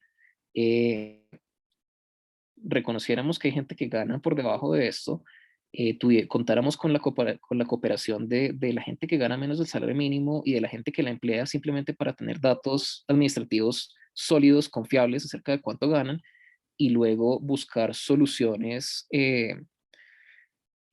a nivel social, o sea, a nivel como democracia, como Estado, que nos permitan solucionar este problema de una manera más productiva, ¿sí? Porque entonces, si insistimos en que el salario mínimo va a ser el mecanismo de soporte del ingreso que tenemos, vamos a generar la necesidad de tener todos estos índices para medir a la gente que está por debajo del salario mínimo en su nivel de ingresos, mientras que si estuviéramos en una situación parecida a la de, no sé, digamos, Estados Unidos, donde el salario mínimo es bastante bajo comparado con el salario mediano, pues todo el mundo me cuenta cuántos ingresos tiene, todos sus empleados, o sea, sus empleadores le cuentan al Estado cuánto están pagando, y el Estado puede hacer una focalización mucho más precisa, sin meterse a la casa de la gente a ver si tiene nevera y televisor y si el piso es de tierra o de baldosa, em, en parte porque pues hay unas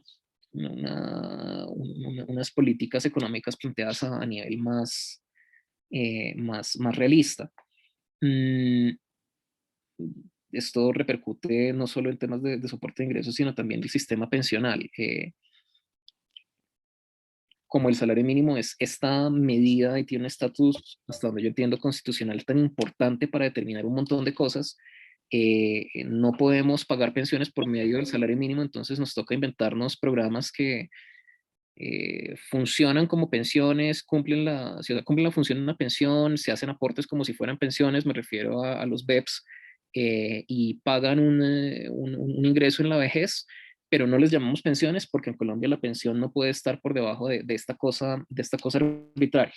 Entonces, creo que sin desatender a los derechos que estamos buscando garantizar, que son absolutamente fundamentales, creo que vale la pena pensar en cómo los planteamientos legales que hacemos acerca de cómo garantizar esos derechos pues se pueden modificar, porque si no, entonces, o sea, creo que en vez de buscar, en resumen, la solución a cómo hacemos para tener un CISBEN menos invasivo, por ejemplo, sería preguntarnos por qué es que la mitad del país tiene que estarle diciendo mentiras al Estado acerca de cuánto se gana o de cuánto le paga a sus empleadores, porque pues esto no es sostenible, ¿sí? En fin, una idea a la que supongo que puede haber contrapuntos muy razonables. Eh, Son las 12:27. Quisiera dar la oportunidad de responder algunas de estas cosas, o a abordar otras preguntas, aunque sé que no he podido responder a todo lo que dijo Laura. Muchas gracias, Luis Carlos. Pues si les parece, en teoría estamos hasta las 12:30, pero si todos y todas pueden aguantar hasta las 12:45 máximo, podemos abrir a una ronda de preguntas del resto del público. Y también Laura y Cristian en cualquier momento pueden volver a intervenir, ¿les parece? Entonces no sé si alguien de la audiencia tenga algún comentario o pregunta para Luis Carlos.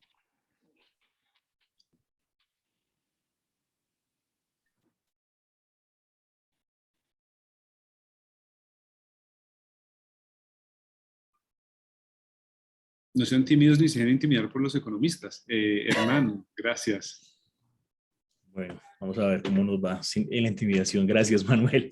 Bueno, gracias a Luis Carlos y por el texto y los comentarios de Laura y de Cristian.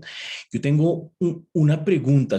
Después de leer el texto y pensando un poco la manera como la Corte Constitucional ha entendido el criterio de sostenibilidad fiscal, tal vez llegaré a la conclusión que la renta universal, y es más una pregunta provocadora, no superaría un control de constitucionalidad. Y no superaría un control de constitucionalidad porque lo que derivaría es que si el criterio de sostenibilidad fiscal, aunque no puede anular derechos fundamentales, porque eso ya lo dejó claro tanto como la Corte, pero sí podría pensarse que ordena que los gastos del Estado respondan a un criterio, sea mínimo, de focalización. Entonces, precisamente la renta universal prescinde del criterio de focalización, como lo señala el texto. Y entonces plantearla, digamos, ya no solamente es carísimo, como bien lo demuestra el texto de Luis Carlos, sino que también plantearía unos problemas constitucionales muy serios en materia de sostenibilidad, porque, digamos, sería, y en esto me atrevo un poquito, inconstitucional subsidiar a determinadas capas de la población, y yo creo que también ha sido el camino que ha tomado un poco la jurisprudencia de la Corte en materia pensional cuando ha intentado de llenar de contenido el principio de sostenibilidad financiera, es decir, principio y no criterio, para el caso particular de pensiones. Entonces, quería como poner eso sobre la mesa, a ver cómo le parece a Luis Carlos y al resto. Entonces, como para, en últimas, como poner un argumento más respecto de lo que desaconsejaría, perdón, hablar de una renta universal en Colombia, y pues y darle más puntos a las posibilidades de sustentar una renta garantizada. Y lo otro que también es una pregunta para Luis Carlos, y es, yo después de leer el texto no quedé muy convencido que se eliminen al menos o se reduzcan de una manera suficiente los desincentivos para no trabajar. Digamos que en condiciones sobre todo de marginalización tan altas como las que hay en Colombia, yo creo que, y precisamente en línea con lo que señala el texto sobre la falta de datos suficientes para saber cuál es realmente el nivel de pobreza extrema en Colombia, o los ingresos que nos consiguen pobreza extrema, pues incluso hablar de una renta garantizada de los 400.000 y algo de pesos puede generar un incentivo muy fuerte para no laborar, y sobre todo para mentir. Y en eso sí estoy muy de acuerdo con Laura, y se ve mucho, por ejemplo, en régimen subsidiado de salud. Pero era eso, pues las preguntas están en borrador. Muchas gracias. Listo. Bueno, no, muchas gracias por las preguntas, Hernán. A mí me gusta la Constitución. La Constitución me parece chévere. Y no, digamos que en los derechos fundamentales o sea, que garantiza, yo estoy completamente de acuerdo. O sea, por ejemplo, si a mí me hace, digamos, yo, mis preferencias como economista, yo creo en la importancia de un sistema tributario progresivo, pero pues uno en economía podría debatir si qué ineficiencias tiene el sistema tributario progresivo, no sé qué más. O sea, en economía es una pregunta abierta si debe ser o no progresivo. Pero pues dado que en Colombia la Constitución dice que el sistema tributario debe ser progresivo, pues a mí me facilita el análisis económico diciendo, mire, si queremos cumplir con la Constitución, pues tiene que ser progresivo, punto, y partamos de ahí. Em, y me gusta, no lo había pensado, pero me parece muy chévere lo que menciona en cuanto a que una renta básica universal no pasaría un control de constitucionalidad. Suena razonable, me parece chévere, aunque pues no puedo opinar. No sé qué pensaría la Corte. Y en cuanto a si em, me recuerdo la última parte de su pregunta, que me emocioné con lo de que de que no pasara un control No, de constitucionalidad.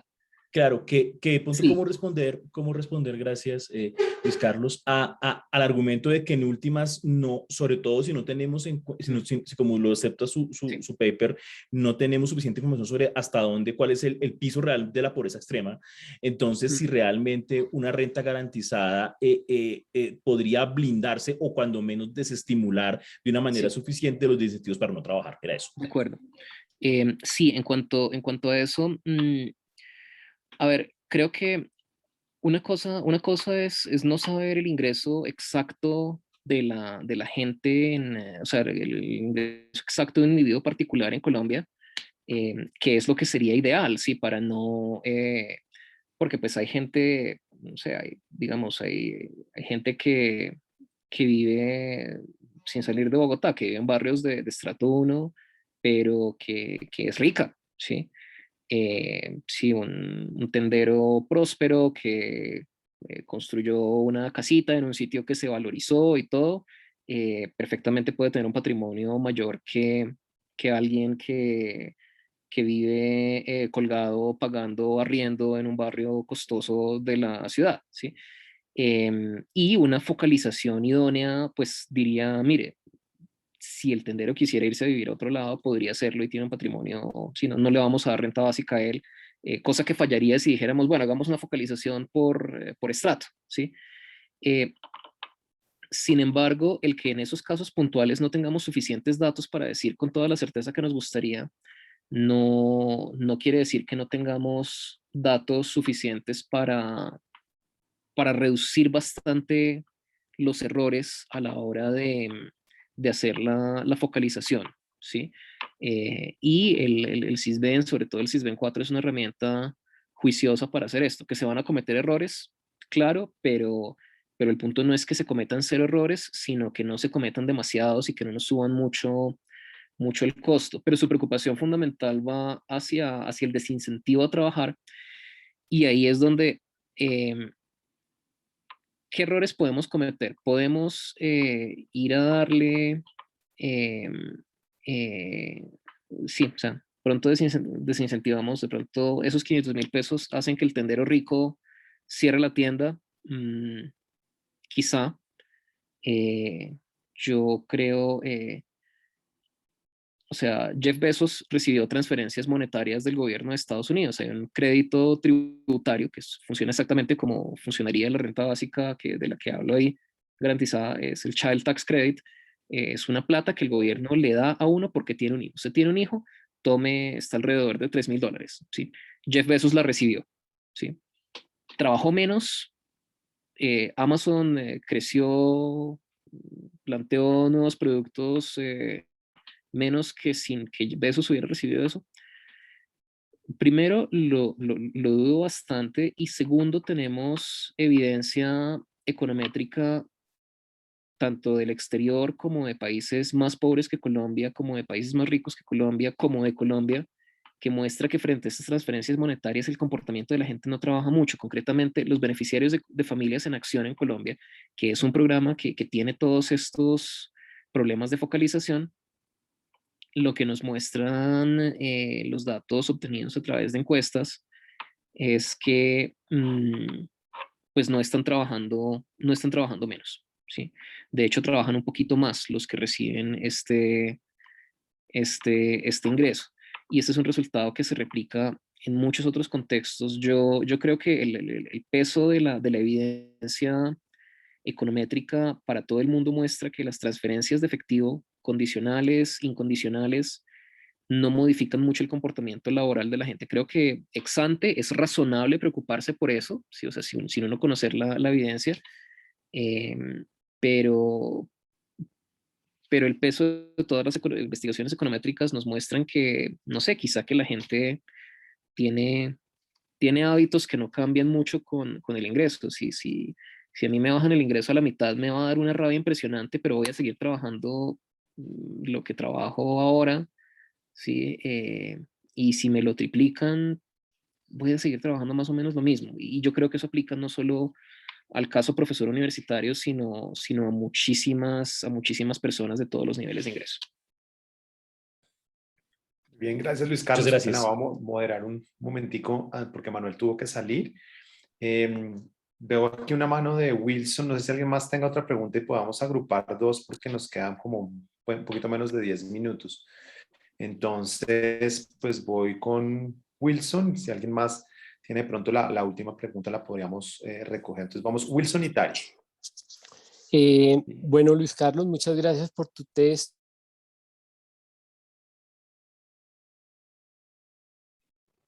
Y tu en relación con la propuesta tuya, básicamente en relación a la financiación.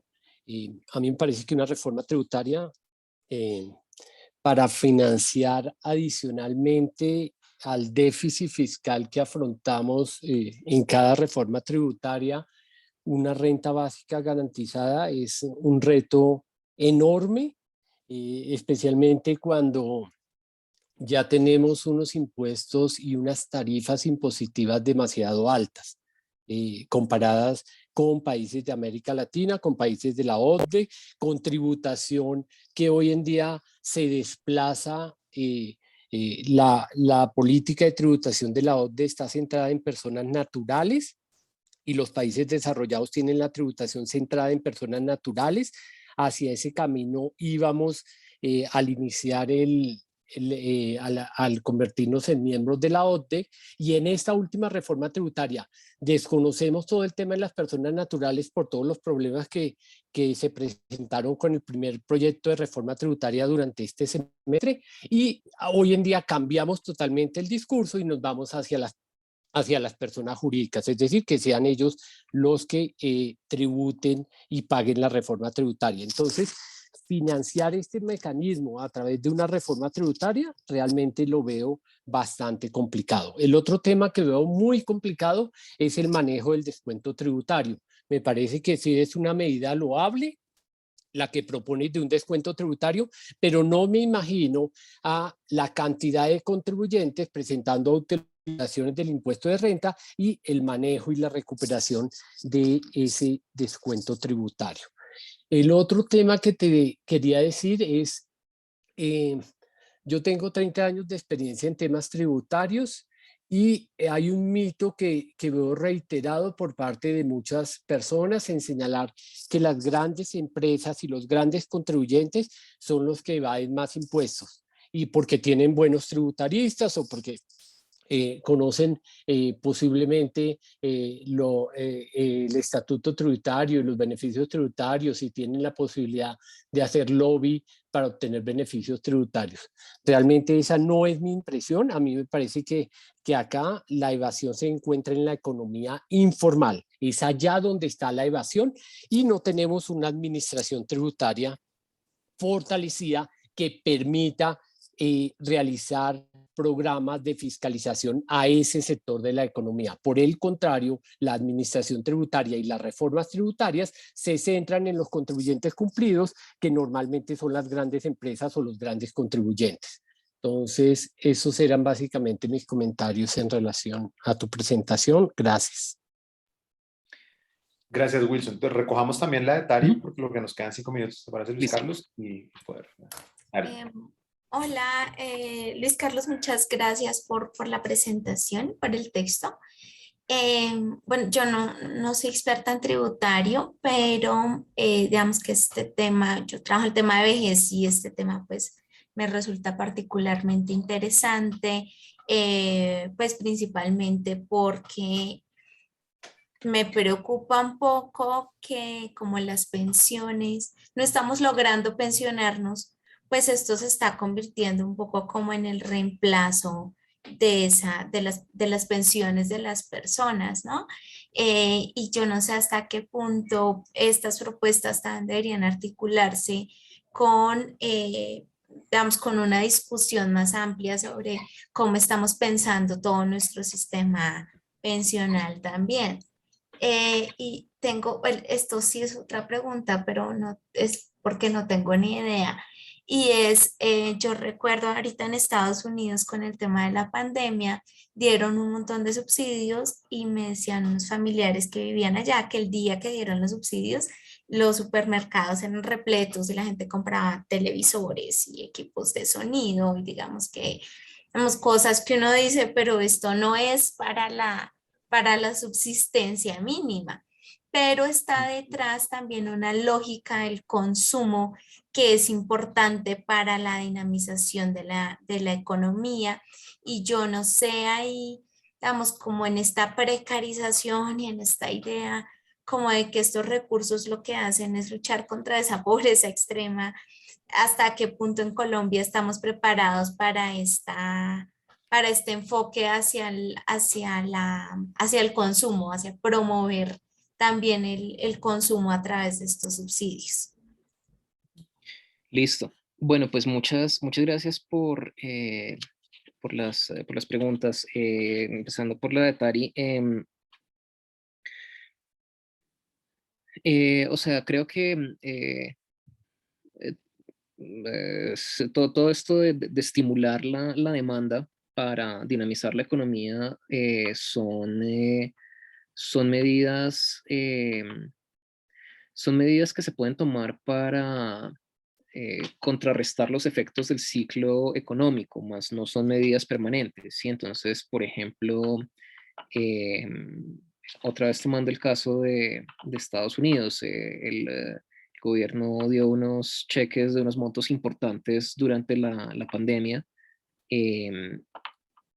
No prometió un nuevo programa social que de ahora en adelante todos vamos a recibir $1.400, sino dio unos apoyos puntuales y la gente salió a gastar y dinamizó la economía en un momento en que la economía estaba decaída, pero pues no se puede pensar en esto como medidas permanentes de que pues entonces yo doy plata para que salgan a gastar y dinamiza la economía, pero entonces ¿de dónde va a salir más plata? O sea, llega un punto en que la economía llega como a su nivel máximo de productividad y más allá de eso lo que se genera no es un estímulo económico sino inflación. Y dado que estamos hablando de una renta básica, pues sería una renta pues, permanente. Entonces, sí, tendría, digamos, si entra en vigencia durante una crisis económica, podría tener este efecto, pero estamos hablando de algo que sería más a largo plazo y su objetivo principal sería la redistribución, no necesariamente el estímulo económico. Si en Estados Unidos se están gastando o no bien la plata, pues sí, una cosa es ser pobre en Estados Unidos y otra cosa es ser pobre en Colombia, empezando porque las mismas líneas de pobreza están definidas distinto. A mis amigos en Estados Unidos les he dicho que alguna vez que la mejor manera de acabar con la pobreza ya sería simplemente utilizar las medidas de pobreza en Colombia y listo, no hay pobres. Em, pero sí, hay un debate pues, filosófico de fondo acerca de si la pobreza se debe medir en términos absolutos, o sea, hay unas necesidades que tiene todo ser humano, o en términos relativos, dado que este ser humano vive en una sociedad que tiene este nivel promedio de ingresos, esta persona se considera pobre y deberíamos ayudarla. Estados Unidos utiliza, y también Colombia utiliza el primer tipo de definición, mientras que, cosa interesante, en Europa la pobreza se mide de una forma relativa. O sea, si no estoy mal, es algo así como si el ingreso de una persona está por debajo del 66%, no me citen, no estoy seguro de la cifra, pero más o menos el 66% de la población, si estoy el tercio más pobre de la población, eh, eh, por definición soy pobre. Es una cosa de ese estilo. Yendo al comentario de Wilson, pues me parece me parece muy válidas las preocupaciones que usted manifiesta y me gustaría, si tiene tiempo, que profundizáramos hablando sobre el tema, porque hay muchas maneras de medir la carga tributaria de las empresas. Y yo creo que ponernos de acuerdo acerca de cómo hablamos de esto es importante, independientemente de las conclusiones a las que lleguemos después, pero tenemos que partir del mismo punto. Por ejemplo, se citó mucho durante las campañas presidenciales anteriores una cifra del Foro Económico Mundial según la cual en Colombia las empresas tienen una tarifa impositiva efectiva del 70%. Si uno la desglosa y la analiza desde un punto de vista económico, eh, pues no da, es de menos del 50%.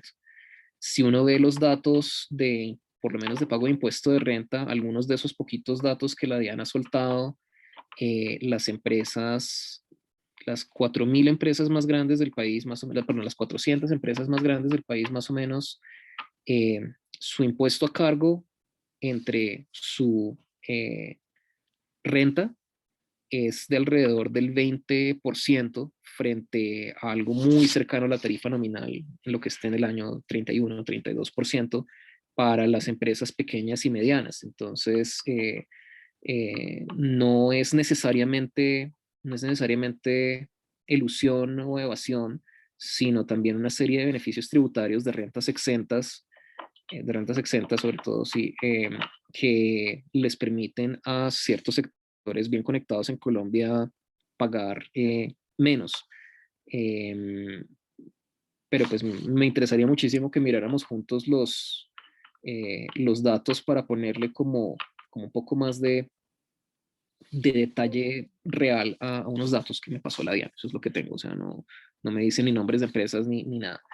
En cuanto a la ilusión y la evasión, lo hay en personas naturales, tanto como en personas jurídicas. Una de las preocupaciones grandes que tengo yo y que tienen otros economistas que han analizado esto son los costos y gastos que se les restan a las rentas no laborales de las personas naturales.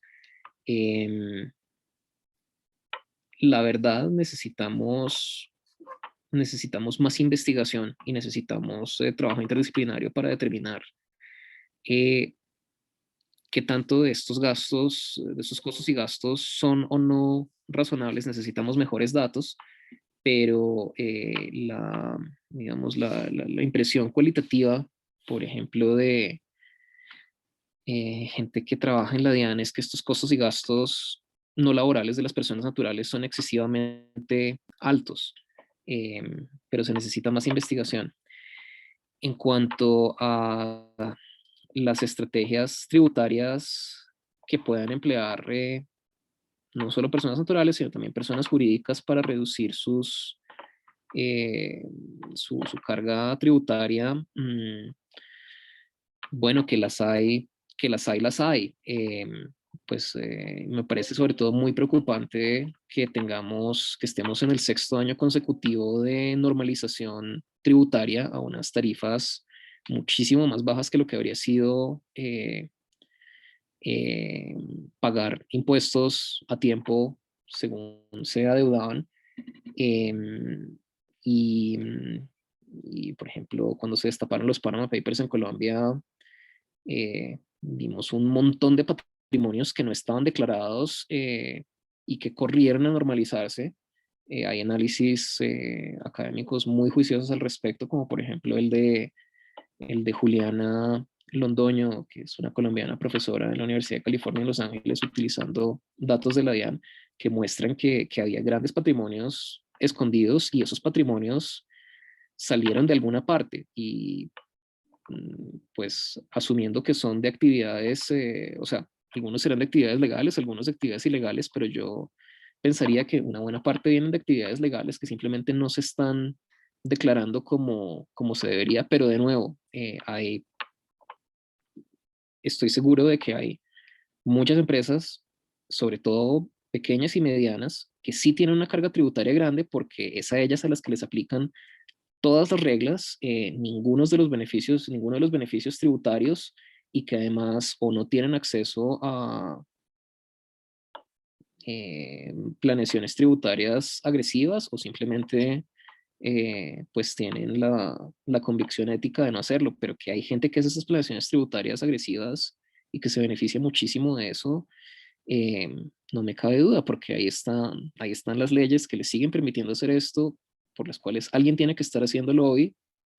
Y pues también datos cada vez que aprendemos acerca de un paraíso fiscal que nos muestran que sí es un problema, pero el debate acerca de la magnitud, estoy de acuerdo en cuanto a que hay que darlo, hay que poner números y otra vez necesitamos mejores datos. Luis Carlos, muchas gracias.